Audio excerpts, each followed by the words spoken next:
Hello friends, welcome back to BBS Baba physics. बहुत briefly हम देखेंगे फंडामेंटल फोर्सेस एंड उनकी प्रॉपर्टीज। एग्जाम में डायरेक्टली लिखने आता है कि फंडामेंटल फोर्सेस की प्रॉपर्टीज बताओ। तो 4 टाइप के फंडामेंटल फोर्सेस होते हैं: strong force, electromagnetic force, weak force और ग्रेविटेशनल फोर्स। ठीक है, तो कॉलम बनाएंगे। पहले तो इंटरेक्शन लिखेंगे, भाई किस प्रकार का इंटरेक्शन है।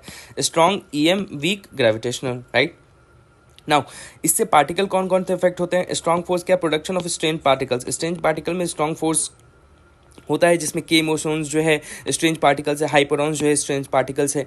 और पार्टिकल्स कौन कौन इफेक्ट हो रहे हैं? Hadrons, massive. हेड्रॉन्स क्या है? मैसिव होता है। एमबीएच, ऐसे याद क्या एमडीएच मसाले होते हैं, उसी तरह MBH. Mesons and baryons are what? हाइड्रॉन्स।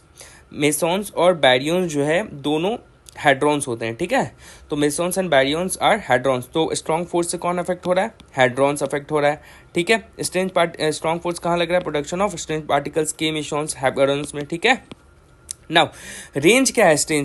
Range क्या है स्ट्रॉन्ग फोर्स का? भाई न्यूक्लियर फोर्स में रेंज क्या होता है? भाई सबको पता है 10⁻15 मीटर रेंज होता है। बहुत इंपॉर्टेंट, 10⁻15 मीटर होता है। लाइफ टाइम बहुत इंपॉर्टेंट है, याद रखिएगा। 10⁻23 सेकंड, बहुत ही ज़्यादा कम लाइफ टाइम है। तो आप एक किसी रिएक्शन का लाइफ टाइम देख के बता सकते हैं कि इसमें कौन सा इंट्रैक्शन हो रहा होगा। ठीक है, तो लाइफ टाइम 10⁻23 सेकंड। और एक्सचेंज पार्टिकल्स क्या होता है? एक्सचेंज पार्टिकल्स जैसे हमने देखा भी, तो इलेक्ट्रॉन न्यूक्लियॉन्स में जो है पाई मेसॉन्स जो है, pi minus mesons, pi plus meson, neutron और प्रोटॉन एक दूसरे में एक्सचेंज होते रहता है, क्योंकि ये पाई मेसॉन्स की वजह से। तो एक्सचेंज पार्टिकल्स एक ग्लूऑन्स हो गया और एक पाई मेसॉन्स हो गया। अब रिलेटिव स्ट्रेंथ मान लीजिए 1 है, उसके रिस्पेक्ट में और सब देखते हैं। तो रिलेटिव स्ट्रेंथ क्या ले लिए? 1। तो क्या है? 4। एक तो इंट्रैक्शन लिख देंगे, पार्टिकल कौन कौन अफेक्ट होगा वो लिखेंगे, रेंज लिखेंगे, लाइफ टाइम लिखेंगे, एक्सचेंज पार्टिकल लिखेंगे और रिलेटिव स्ट्रेंथ लिखेंगे। ठीक है, रेंज। नाउ अब इलेक्ट्रोमैग्नेटिक फोर्स, इसमें आपको पता है ऑल चार्ज पार्टिकल, जितने भी चार्ज पार्टिकल्स उसमें इलेक्ट्रोमैग्नेटिक के Q1 Q2/r² फोर्स। और रेंज क्या है? इन्फिनिटी है। लाइफ टाइम क्या है? 10⁻15 है। इसका मतलब इसका लाइफ टाइम स्ट्रॉन्ग फोर्स से ज़्यादा है। देख रहे हैं, लाइफ टाइम स्ट्रॉन्ग फोर्स से कितना ज़्यादा है भाई? 8, 10⁸ टाइम ज़्यादा है। ठीक, और इलेक्ट्रोमैग्नेटिक फोर्स में आपको पता ही इंट्रैक्शन क्या है, मतलब कि एक्सचेंज पार्टिकल्स क्या होगा? फोटॉन्स होगा। करेक्ट, फोटॉन्स होगा। और रिलेटिव स्ट्रेंथ क्या है? अगर स्ट्रॉन्ग का 1 है तो इसका रिलेटिव स्ट्रेंथ 10⁻2 है। ठीक है, कम है, 10⁻2 है। 100 टाइम कम है, 100 टाइम कम है। 100 टाइम इलेक्ट्रोमैग्नेटिक का स्ट्रॉन्ग फोर्स से जो स्ट्रेंथ है वो कम होता है। ठीक, अब वीक पे देख लेते हैं। वीक किस में होता है भाई? वीक में जो है वीक इंट्रैक्शन बीटा डीके में, वीक स्ट्रेंज पार्टिकल्स में कंजर्व नहीं होता है बीटा डीके। मतलब स्ट्रेंज पार्टिकल्स में स्पिन, मतलब एक होता है ना कि हम देखे थे, मतलब न्यूक्लियर वाले चैप्टर में बीटा डीके में पायरिटी कंजर्व नहीं होता है।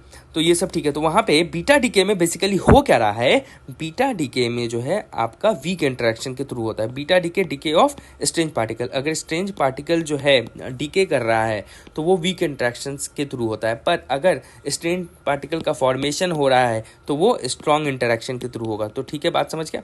अच्छा, पार्टिकल इफेक्टेड क्या? लेप्टॉन्स, हेड्रॉन्स, ये सब इफेक्ट होता है। ठीक है, सब लिख सकते हैं। लेप्टॉन्स लिख दीजिएगा, पार्टिकल इफेक्ट, हेड्रॉन्स भी लिख दीजिएगा बगल में। और इसका रेंज क्या है? रेंज है 10⁻17। देख रहे हैं, इसका 10⁻15 है, उससे भी कम, उससे भी 100 टाइम कम रेंज है इसका। मतलब स्ट्रॉन्ग फोर्स से वीक फोर्स का रेंज जो है 100 टाइम्स कम है।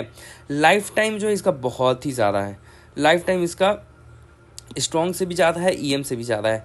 तो लाइफ टाइम 10⁻8। इसका मतलब जो, जैसे यहाँ पे देखिए याद करने के लिए, जैसे ईएम जो है 10⁸ टाइम्स, ईएम का लाइफ टाइम इससे ज़्यादा है ना, 10⁸ टाइम्स स्ट्रॉन्ग से। तो वहाँ 10⁻8 लिख दीजिएगा, मतलब माइनस कर दिए थोड़ा याद रखने के लिए। ठीक है, 15 + 8 23, 15 + 8 23, 15 ईएम का, 8 वीक का, 23 स्ट्रॉन्ग का, याद रखना है। हाँ, और वीक इंटरेक्शन में एक्सचेंज पार्टिकल क्या? Intermediate vector bosons. क्या लगना? Intermediate vector bosons, W+- Z0, ये फोर्स कैरियर्स बोलते हैं। ठीक है, फोर्स कैरियर्स।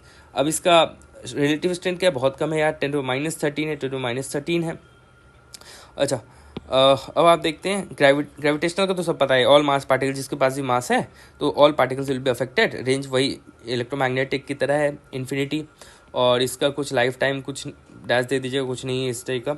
और एक्सचेंज पार्टिकल्स क्या है? ग्रेविटॉन्स है। ग्रेविटॉन्स है the exchange particle. Relative strength क्या है? Relative strength is 10⁻39। Relative strength कितना हो गया? 10⁻39, राइट। तो इसका मतलब अब देखिए, जैसे मैंने इंटरमीडिएट वेक्टर बोसॉन्स के बारे में बात किया, तो इंटरमीडिएट वेक्टर बोसॉन्स ऐसे एक न्यूट्रिनो है, एक न्यूट्रिनो जो है उसको न्यूट्रॉन में बनना है, तो क्या होगा, न्यूट्रॉन का क्वार्क मॉडल क्या होता है, UDD होता है।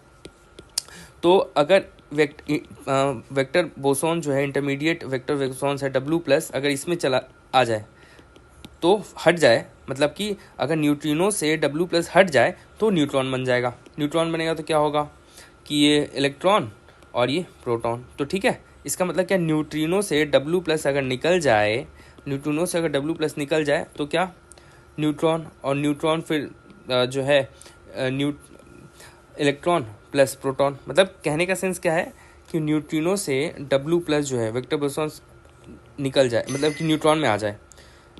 ये न्यूट्रिनो था।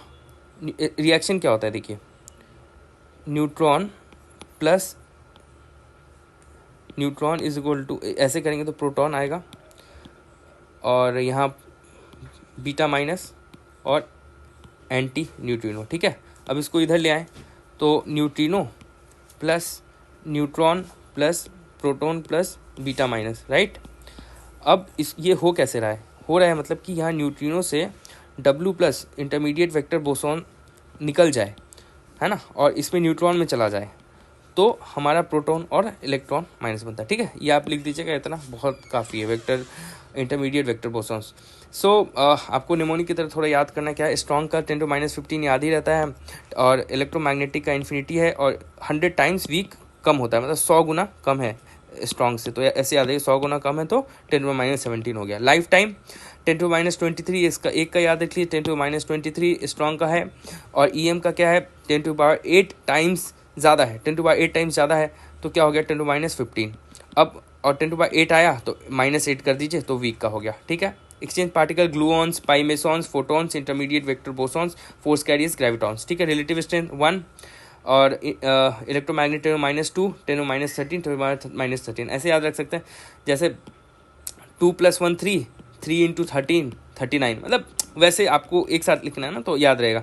तो 1 10⁻2 EM का, 10⁻13 वीक का, और ग्रेविटेशनल 10⁻39। कैसे, 2 + 1 3, 13 × 3 39 माइनस। ठीक है, so this is the end of the video. Thank you for watching, thank you very much.